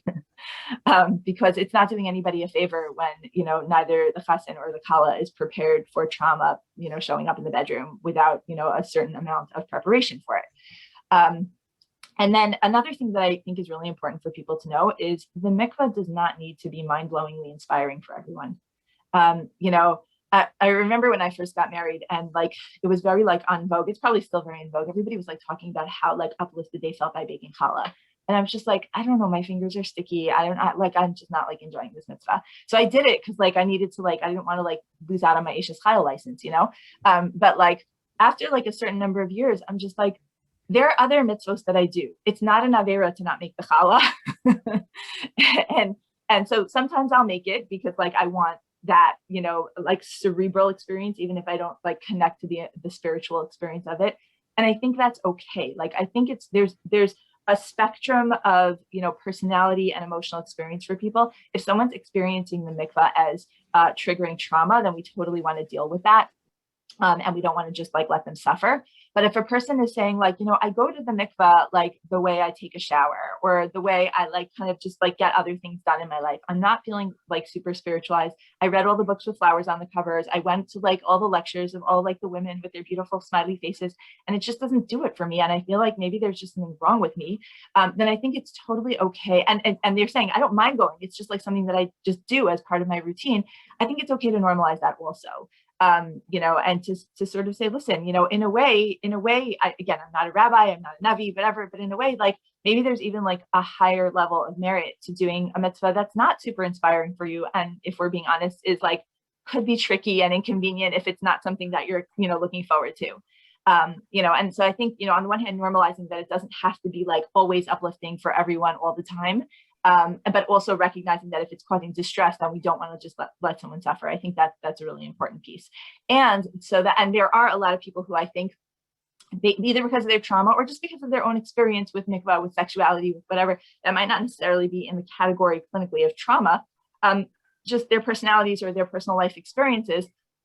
It's not gonna feel so exciting like that for them. And if they are going to a mikvah lecture or a Taras HaMishpacha lecture that feels too inspiring for them, and then it's going to boomerang back and make them feel what's wrong with me? Why am I not a today guest? Then it's okay. There's a lot of different flavors of Torah, and if they rather just watch a parsha shir and go to the mikvah because it's something they need to do and listen to something else for their Torah inspiration, I think that's okay also. Can I just chime in here for a minute? Thank you, Alicia. I agree with every ditto. I also want to say that there's a very big difference between it's one of the reasons, actually, it sounds funny. I speak to groups all the time, and I don't really like speaking to groups. I like speaking one-on-one because really the groups are entry level. The way I look at it is it's an entry level opportunity so that a woman calls me afterwards, and then we have a one-on-one discussion. And then, there may be a very different conversation, like Alicia was saying. That's number one. Number two, I just want to point out for the co-teachers here, that if you see that the Kallah of yours has had a history or is very nervous about their body being touched for any reason, either way, no matter what, I call every single chassan teacher of the Kallahs that I work with. And I kind of, and I develop a relationship with them so that they have my number in case anything. But if I know anything about her that she has a history, I share with the chassan teacher that he should please make it very clear to the chassan that he should go very slowly and he should ask permission before every single touch. Okay, or to say, I'd like to touch you here. Is that okay for you? Is that comfortable for you? That's very important. Second, I never. Can I just interject something? Because I love what you just said and I want to amplify it. Yes. I love what you just said. And also, that piece of instruction, I would love for every chassan and chassan teacher, like I would love that to be part of the curriculum regardless. You don't need to have a history of trauma to want consent, right? Right. So that's the second thing is, so I'm constantly saying it's mutual, it's mutual, it's mutual. And any of you who use the Stipler's letter for your first night talk, which I do, it says kasher ratzon shnei hatzadim, and that is like in bold, when both sides are ready. Emphasis, both. Okay. So I also stopped doing it. I stopped calling it the first night, and instead your first encounter, your second encounter, your third encounter. Okay. So that there's none of this wedding night pressure. And I also speak to every chassan teacher about that. So there's nothing like it has to be done on the wedding night. Like right away, we take away that pressure. And she should feel safe. She should feel secure. I also speak to her about the 4 different types of touch. So there's whole hands, finger, kiss, and mouth. Like there's 4 different types of touch. And you could decide which type of touch you like better. Some women like more gentle, some women like harder, okay. So I just explained it to her before, so she has like a say here in what kind of touch do I enjoy or not, okay? So that's something else I wanted to answer. And then about the mikvah itself, I just want to say, I always tell them the story after all my inspiring, because a lot of people are really inspired and they're able to tap into that, and they should. I don't want to take that away from them either. But then I also tell them my sister's story, where she heard all this inspiring stuff, and then she went into the mikvah, and when she came out, my mother said, my mother's very spiritual, so she's like, was it amazing? Did you talk to HaKadosh Baruch Hu? She's like, I don't know, I did the doggy paddle. You know, like, so whatever, we laugh about it, and like I tell my Kallah, like sometimes it's just okay if you do the doggy paddle, you know, and get out. So I do kind of address both things, but the one also thing I wanted to answer is that, to add here, is that if she has a negative mikvah experience, and usually they're calling me because they want it to be more positive, they want to tap into a little bit of positivity. So one thing is what Elisheva said, is that commitment is beautiful. So it's not that I have to, okay, fine, look, I'm just doing it. I'm committed. I'm committed to this relationship with HaKadosh Baruch Hu. I'm committed to mikvah observance. That's a beautiful thing. Commitment is beautiful. And almost like what Elisheva was saying, sometimes doing the not such pleasant stuff, that shows commitment. That's number one. Number two, I like to say, find something that you love about the mikvah, something. Whether it's the fact that you get an hour off from putting the kids to bed and doing the homework, and, you know, like you get to lock the door and have a good excuse. Maybe you like the prep. Maybe you like the feeling of clean water. Maybe you like getting out and you're going to stop off and get a nice coffee on your way home. Like, you find something about it that you love, that you could attach to your mikvah routine. So that's just a little practical tool that I give them. And that's helped a lot. Okay, great. Thank you. Thank you for jumping in. Now I'll talk about, putting you both on the spot. Now I'm really going to put you on the spot. Okay. We're at 10:40. I know we agreed to stop at 10:30. We have a few more Yeah, questions. I have something okay? scheduled soon, so yeah. Okay. If we need to wrap up now, that's fine also. I Yeah. do want to say that before anybody jumps off, I did put a survey in the chat. This survey is really helpful for us in planning next year's event, and it's optional to put your name on it. But at the end, there are some questions if you want to get our directory or if you want to be part of a planning committee. So if you're answering yes to those questions, it would be helpful if you gave us your name also. So just to keep that in mind. And so what was the consensus? We're done with the questions here? I can do a couple more questions. There was A couple more. Yeah, I Stay on wanted for also 20 to mention, I just wanted to mention that there are, like, for those of you who, well, okay, there's two things. There are, Kallah teachers, and I think by default mikvah attendants, because you don't even get to choose who you attend to at the mikvah, you're just getting whoever comes to the mikvah, who are going to almost invariably encounter some degree of trauma, especially if you kind of go there. There are varying degrees of how much conversation you're going to have on a personal level. Some Kallah teachers, and certainly mikvah attendants, I mean, Kallah teachers by definitionally a more, more of a relationship, by its nature than mikvah attendants, although, like Mrs. Goldman said, it can be, it can be, but it's, the way it's structured, Kallah classes are more intimate. is there are some books, and again, I'm pretty sure these are linked on my website, but there's one called The Sexual Healing Journey by Wendy Maltz. There's another one called The Courage to Heal by, I think, Laura Davis, and somebody else's name I'm forgetting.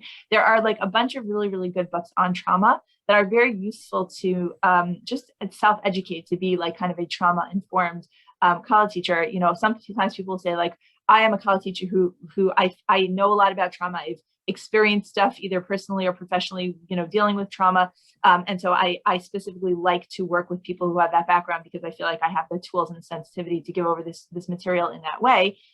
You know, so that's one thing, but sometimes people don't specifically have that specialty, but because of the upsettingly high rates of people who have trauma and might not even necessarily know that they do, or you know, they don't necessarily see it that way, or they don't have PTSD. Just because someone has trauma doesn't mean it's going to interfere with their Kallah classes or their sexual relationships. Sometimes it's just a part of their history that thankfully doesn't interfere. But it is good to just have some, you know, level of awareness. And again, thanks to Baruch Hashem initiatives in that direction to educate people. You know, we're making inroads. But if people want to kind of jump ahead and read some more material, there's definitely some good stuff out there. So yeah, that's another comment that I wanted to mention in terms of the trauma thing. That was perfect, because that was actually my next few questions, all about what can Kallah teachers look, you know, any tips that they can have of working with people with trauma. So that was amazing. Yeah. So actually another one, if you don't mind. One of the big things about trauma is disempowerment and helplessness. And I want to tell you like a quick vignette. When I was, you know, while I was in grad school, I had a day job. I was teaching Tanakh in a local Hebrew academy. And this was it was a Hebrew academy where it was an Orthodox school, but not all of the families, like there were varying degrees of adherence and you know, observance. And I got a compliment from one of my students that was very meaningful to me, which I don't actually even think was true, but it was instructive. She said, you know, Mrs. Liss, you know, something I really appreciate about your teaching. I said, what? She said, you know, when we ask you, like, do you have to do this according to Jewish law, according to halacha? Like, you never say you have to do A, B, or C. You'll say, well, the Shulchan Aruch says this, or it says in the Torah that, or there are sources that describe A, B, or C. And she said, like, we really appreciate that you don't tell us what to do. You just let us know what the sources say. And, you know, at the time that she said it, it blew my mind, because it wasn't something I was doing intentionally. And I don't even know if it was something I was really doing consistently, but it was meaningful to me that she thought that was true. And you can be sure that after she said it to me, I was like, okay, I'm going to be really mocked to do that. And I think that I know myself, I have more of like by nature, a contrarian personality. If you tell me I have to do something, my gut instinct is like, says who, you know. And I think even more so for people who are survivors of trauma, but even not, like people who just have strong personalities, or people who are just kind of hearing about a lot of these like very personalized halachas for the very first time. They don't want to hear like, okay, so you're going to take this cloth and you're going to stick it up your body, and you know, like, but like, don't tell me what I'm going to do. We just met like an hour ago, you know, like, so I think that language makes a very big difference. For some young women, it wouldn't make a difference at all. They're like already inspired, or they're excited, or they kind of know about this already, and it's fine. But for the percentage of people for whom it would make a difference, it wouldn't be a turnoff for the people who are, you know, happy to hear a more, you know, second person language. You know, to sort of say, okay, so here's how it's brought down, you know, and I also, again, this is my bias. I love the idea of showing sources, you know, rather than just like, you got to listen to me, I'm wearing the sheitel, so I can tell you what to do, you know, but instead it's like, here, there's Mara Makomos. And there's something like very intellectually empowering and spiritually connecting for a lot of people about knowing, oh, okay, so this is the source for that, and this is the source for that, and recognizing like that this is like a Masorah that we're having, and that they have agency, they have autonomy. Like if they don't want to do this, then they don't have to do this. It's their body, it's their choice. You know, the fact that halacha mandates it is what we're teaching. But like, you know, I was talking to a friend of mine who's a Kallah teacher, and someone was telling her like, you have to get this girl to be willing to blah, blah, blah. And she's like, oh, whoa, I don't get anyone to do anything. I teach the material, and then they use their free will to say, I would like to observe these mitzvahs. And that's where, and of course the person said, oh yeah, no, of course that's what I meant. But I think there is, you know, a big, you know, nuance and a really, really critical psychological piece, particularly again, when you're dealing with people who have trauma. But again, for a lot of people, just the whole introduction to sexual activity when they don't have, you know, enough background, which most people don't have enough background, not because parents are bad, just because, you know, as a community, we have catch up to do in this area. And so, I think treading very gently, and instead of saying you have to do this, or you're going to do this, or this is what we do, to sort of say like, here are the halachos, here are the sources, here's what's brought down. I think that can make a really big difference for people, because it gives them a sense of like, oh, I'm not like stuck, like I have to do this. It's, this is the material. If that makes sense. Yeah. That was amazing. Elisheva, you just reminded me of a story that I had when someone sent me a girl who was a Beis Yaakov graduate who had gone off the derech, and she was thinking, she was engaged, and she was thinking, and her chassan was not from, and she was thinking, should I do this, should I not? I'll see. So she went to Kallah classes. Someone sent her to Kallah classes, and basically she hated it, and she's like, I'm not doing this. And her teacher from Hebrew Academy in Montreal said, could you just do me a favor and like just meet one more Kallah teacher before you decide to throw this away? And she convinced her to come to me. At that time, I lived in Ottawa. She drove to me 2 hours away. She said, I'll give you 2 hours, she tells me. Anyway, I sat with her, and I said to her, look, I wrote 2 different books. One is for women who are very new to the mitzvah. It's my outreach book that I wrote for URA. And the other one is the book that, all the mainstream Beis Yaakov graduates use. Which one would you like? And she thought about it, and she said, I want the Kira book. I said, okay, let's go. I just want you to know, this was 10 years ago. She's keeping Taras HaMishpacha 100%. And I know because she's still in touch with me with like questions about white underwear and really like stuff like that.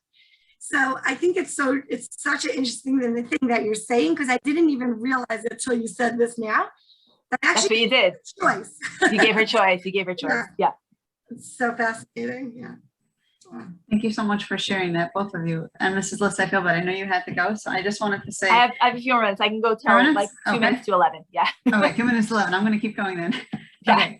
So some more questions that came up. Let me just see. Okay, we had a few questions in my group. And Mrs. Goldblum, I think this is the story that you mentioned about the woman who stayed at the end of the mikvah, who needed that more time. And questions that came up in my group is, as a mikvah attendant, first of all, what was the ending to that story? How can you send a woman like that home? What do you do in that moment? And also, how do we balance being there for the woman who need the extra time, and also knowing there's a long waiting list of people who are waiting to come in? So how do we have time to play therapist, and how do we balance that? I'm not sure who I'm addressing this. Yeah. Oh, I assumed it was for Mrs. Goldblum because it was her story, but I'm happy to weigh in. Okay, well, I'll tell you the end. And then I really want Elisheva to chime in here, because I'm not a therapist. I'm just the daughter of a therapist. Okay, so look, in my case, I knew this woman. I had somewhat of a relationship with her. So she wasn't completely random. She was a little bit, but not completely. She knew me as a mentor, as someone she felt comfortable talking to. And honestly, my role in that night was to be a friend. And I was not trying to be her therapist. I literally, my heart went out to her. What should I say? I just wanted her to have someone to talk to. And sometimes as sheitel-machers, as mikvah attendants, as, I don't know, like, cashiers, sometimes you're that first point. Forget therapist, like she's not going to a therapist yet, like she's in the very beginning. So the first person she might have admitted to in her whole life that she was afraid to go home, right? The end of the story is she's divorced, but it was a very long story. It was a very long journey. And that was really the beginning. And that might be a happy ending, by the way. That might be what's very happy ending. Very happy. Yeah. And so she's remarried, I believe now. Also, I specialize in the second time around dating, so that's what I do. But so I'm very involved with divorce, and sometimes that is the happiest solution. But in this case, I would say if you don't have time and you do feel qualified to just sit and have a conversation, you're really just a listening ear, and like I said, normalize empower, and just help her to decide where she wants to go with this. That I give them a card with my number and say, if you ever want to go out for coffee, I'm here. Just that no one should leave alone. That's it. That's my goal. And so just say, like, I'm here for you if you ever want to get together. And that way you're not asking them a million questions. You're not invading their privacy. You're not anything like that. I don't make comments about a woman's body ever. Okay. I was once a lady, I was the client, and someone said, wow, you have small feet. I never went back to that mikvah again. I felt violated, and I'm not a trauma survivor, you know. And it was feet. It was feet. It wasn't even about Just, But you're it's so not right. your place. Your Can place is before not to before you comment. go to that topic, because that's its own, like that deserves its own lecture, but I want to just add to what you said before about when somebody is falling apart at the mikvah, because I would bet that happens probably multiple times a week in some mikvahs, depending on like the volume. If you're someone like Rachel Goldbaum and you're willing to like give your card and actually meet people for coffee, that's super generous. But if that's not if that's a boundary that you're not comfortable crossing on your own, like you just don't want to give more of your time that way. What I would love to see, and I would imagine that this is probably true for more and more mikvahs in general, is that there are like desks with resources set up. So what you do is you give them that, proverbial hug, not a physical hug, because you don't want to touch people at the mikvah unless they specifically say, can you touch, check my fingers, or can I have a hug, or whatever, but you give them the emotional hug, the not physical hug, and you say, I'm here if you want to talk for a few minutes, and try to assess like if they're safe, because if they're going home to like a dangerous situation, then you want to refer them to, an abusive marital, domestic violence kind of resource ASAP, like even that day, if mikvah night is like a trauma, you don't want to send them home to a physical violent situation, God forbid. But most of the time that's not the case. Very often sex is the trauma, even with a gentle, loving husband. And then what you can sort of say to them is, by the way, sex shouldn't be painful physically or emotionally. If it is, then speak to your husband, let him know that you're not okay. And here's the names of some, therapists that we have in our community or that are accessible via telehealth that you can talk to about this ASAP. There is help for you. It should not be that mikvah is a tragedy. Either here are organizations that can help you find the right therapist, or if you want to just find your own therapist, just kind of give them some resources, articles, printouts. There's so much available now, even like at free or low cost, that this person could at least walk out knowing like, I don't have to live like this. This doesn't have to be my reality. I have to have relations tonight just because it's the mikvah night. Exactly. And that's actually what I ended up telling her. Yeah. It's your choice, and you absolutely do not have to be with your husband if you don't feel comfortable. And that allowed her to go home. Yeah. And I think it's really like, I hope again that like more and more, when I started saying things like that about 10 years ago, I got a lot of pushback from certain, like Chassid and Kallah teachers and certain Rabbanim. And they were just like, no, but it is a mitzvah on mikvah. I'm like, of course it's a mitzvah, but like it's a mitzvah to keep Shabbos, but there's pikuach nefesh. And there's, if someone is, it's also a mitzvah not to have sex in a way that feels like rape. So, there's a lot of different variables, and like Hashem doesn't want this to be like this. And so thank God, I think there's more and more education. And like you said, the myths that are being dispelled to help people really build towards these healthier marriages and healthier communication, and normalizing getting help for this stuff, which is really, really huge. And Kallah teachers, Chassid teachers, and mikvah attendants are often that first line of defense to educate, provide the information, provide, reading material, viewing material, therapy resources, Chesed organizations that help to network for all this stuff. The community is doing really, really like leaps and bounds as far as doing this kind of stuff for people. So there's really, really no excuse. There's no reason for someone to be in the dark and have to suffer, when there really is so much help available now, thank God. You have, does Project S.A.R.A.H have materials in the mikvahs? I think we do. I know at one point we were putting out our cards in the front, and I'm pretty sure we put some in certain bathrooms. But yes, that's definitely something. If any mikvah attendant here knows that you don't have it there, yeah, definitely reach out to us so we can send you that. I have two more quick things I want to cover. And Mrs. Goldbaum, we have one question that came up about non-hormonal birth control that I want to address to you before we leave. And I'm going to go to Mrs. Liz first because I know that you're running. Thank you. And I know this is a big question, and I don't know that we'll have time. So if we can't, we don't even have to get into it. But just because you mentioned that sometimes it's not the history of the trauma, but the act itself that can be traumatic. And it's reminding me of that article that you wrote about sexual abuse with no abuser. I know that's a big topic, but because we spoke a lot today about women who are not experiencing pleasure and how we can get them to that moment. Is there anything you can say in like 30 seconds about that? If it's really not fair, and I should just say, we'll get to it next year. Yeah. You know what, honestly, I guess what I would tell people is like, there's a difference between having, really negative, like traumatic feelings about sexuality, even if your husband is gentle and kind and respectful and consensual and all that, but it's just the way it feels is emotionally distressing or physically uncomfortable, versus you're not having as much pleasure as you want. Let's say you're not getting aroused, you're not getting orgasmic, or, you know, but like it's something that, let's say you enjoy the cuddle part of it, you know, like the G-rated part of it, whatever. I'm not saying that that's how you should live. But, you know, the intervention will be different based on whether we're sort of rescuing someone from pain and distress and, you know, psychological, like, you know, complication around it versus like, I don't know, this is good, but like, I would just go to sleep faster, honestly, because, you know, I'd rather have the, you know, the good night's sleep or something, you know, so they're, you know, depending on where they're at in the spectrum of experience. Again, I would refer you to, I have all this like free content, literally over 100 articles on my website, most of them having to do with sexual intimacy, and also the books. I think that a tremendous amount of people's, like lack of pleasure when they're in an otherwise happy, healthy, loving relationship has to do with education, like knowing your body, understanding your clitoris, your vulva, your vagina, like all the parts of you that are supposed to, that can cooperate to generate pleasure, and also teaching, you know, men and women how to touch each other in ways that can elicit the most pleasure. So, you know, one of the reasons that I love this line of work is because a little education goes such a long way. So even if you're not ready to go see a therapist who can tell you what to do here, a lot of Kallah teachers have, you know, made themselves more and more knowledgeable about different kinds of touch and stimulation and pleasure and ways, different ways to orgasm and things that people can do in, you know, in bed with their spouses to make it more enjoyable. Communication is a huge piece, you know, saying, oh, that feels good. Oh, that tickles. Oh, I don't like it when you do that. Or I only like it when you do that after I'm already aroused and warmed up. You know, so there's like, you know, tons and tons of stuff. That is probably the most common presenting problem that comes into my office is I'm not having so much pleasure and I want to have more, or not having pleasure and I want to have. But the good news is it's incredibly treatable. So particularly when you're in a marriage that's otherwise safe and comfortable and happy. So do not settle for less than that in bed, ladies. Okay. So nice to meet you all. Have a wonderful day. Stay well. Hopefully we'll see you all in Yerushalayim HaBniyah next week. Amen. Thank you so much for being here, Mrs. Les. It was really such an honor. Thank you for inviting me, Colton. Okay, thank you.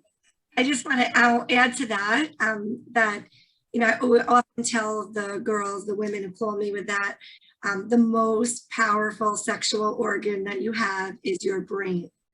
Okay, do not underestimate your brain. Most of the pain people are describing, and we're overdiagnosing people with all kinds of stuff, literally it's in the brain. If we can move our minds, then our emotions will be affected by our minds, and then our body will follow suit and create a comfortable situation. Okay, so this is very, very important, and I work a lot with this and helping women move their minds. So you can do this in several ways. But for example, I was dealing with a client who was sexually abused by her father for years. And now she's in a wonderful, beautiful marriage. And every so often she gets triggered by a position that her husband's in or a word that he says, and she shuts down. Okay, so if you're encountering like a situation like this, so we actually made up a code word that she can use with her husband. That means I am somewhere else right now, and I'm going to take a few minutes and I'm going to come back, okay, soon. So like kind of halt, right? So let's say the word is breakout, okay? So she needs to go to a breakout room for a minute and then come back. So she uses that word, and then she grounds herself with any one of her 5 senses, preferably as many senses as possible. So she smells her husband's smell, she looks into her husband's eyes, she touches her husband's hand, and she gets back into her present experience that she's in right now. Okay? Or she might need a completely different break, like go take a shower or go change into something else. So sometimes the external change helps an internal change happen. Okay, but there are many different ways where we could move our mind. And also sometimes, again, a mantra. He is not my abuser, right? Like, this is my husband. This is Bezalel, right? This is not so-and-so. This is Bezalel, and he loves me, and he's safe, and I'm okay. You know, so sometimes just coming back to the present, grounding her in the present. Right now, I'm in Bezalel's arms, and I'm okay, and I'm safe, and I'm secure, and he loves me. And so we don't judge, like thoughts come in and we can't control the first thought that comes in our mind, but we can control how we respond to it afterwards and what we do with that, and whether or not we can flip that thought and choose another thought. There's also like a trauma therapy tool called split screening I use a lot with my clients, where they have the horror movie playing, let's say, and their body's responding to that. And so they shove it over to the side, but they bring in a positive movie, like meaning a positive scene that they have with their husband, or in some way, like their husband bringing them a tea, putting a blanket over them. Like they bring in a positive movie and they have the two playing alongside each other. And then eventually the positive movie takes over. So it's a little bit longer than this. Again, I would need more time to explain, but there are like lots of different ways, but notice how they're all in the mind. Like Elisheva said, so much is intellect, so much. So most of my work is with the woman's mind. She could move her mind, move her mood, and move her mode, I always say, into that feminine, beautiful mood and mode, as long as she is safe. Then I'll encourage her to do that. And I've seen just unbelievable things. Women go from pain to no pain to pleasure to like deep emotional and physical pleasure. So there's no one should ever be in pain, but I'm telling you that the brain controls most of that. I know you said you're not a therapist, and I'm having a hard time believing that now, but I really appreciate everything that you added. I know that it's already 11:02, so we're going to have to wrap up here. We did have a question about the medication. Hopefully we can follow up with that after the event. Well, I'm just going to tell you that if you're in touch privately, one-on-one, I just ask that you don't share it with anybody. But if you're in touch with Kallah, she'll give you, or you could, never mind, but you could email rachelgconsult@gmail.com, which is my email address. And my administrative assistant is going to see that. And she will send you, I have a 23-minute audio that I put together on non-hormonal birth control options with their pros and their cons. And what I do is I ask the girl to listen to it with her husband or with her husband and make a decision that's right for them. Okay. Again, I'm not a doctor, and sometimes the best thing is a hormone, but what's chaval is if women don't know that there are options, there are other options. Birth control is not synonymous with hormone. There are other ways. And so I just explained all the different halakhically okay options and their pros and their cons. And then, the women can make that decision. But there are some really new good ways to prevent pregnancy and not put those hormones in your body if you should choose. As Kallah teachers, you should probably read the book, This Is Your Brain on Birth Control, and also In the Flow by Alyssa Vitti. Those are great books just to kind of open your mind to another side of things, that's all. Okay. I'm sorry, I'll really be with you all day. I'd like to share, but I'm getting stuck in that trap too, because I could stay here all day, but I know that we said 10:30, so it's 11:04. But I really want to thank you, Mrs. Goldbaum, for being here, for bringing so much to this, and to giving so much extra every time and staying with us until now. And I want to thank everybody for attending, and I hope that you all found this as meaningful and inspirational as I did. And again, thank you all for your critical role as gatekeepers in our community. And I just want to give you all a bracha that you should continue to have the strength to help many more women and families through all of your tremendous work. So thank you, everybody, for being here. Thank you, Mrs. Goldbaum. Thank you, Mrs. Liz, who had to leave. And we really appreciate everyone being here today.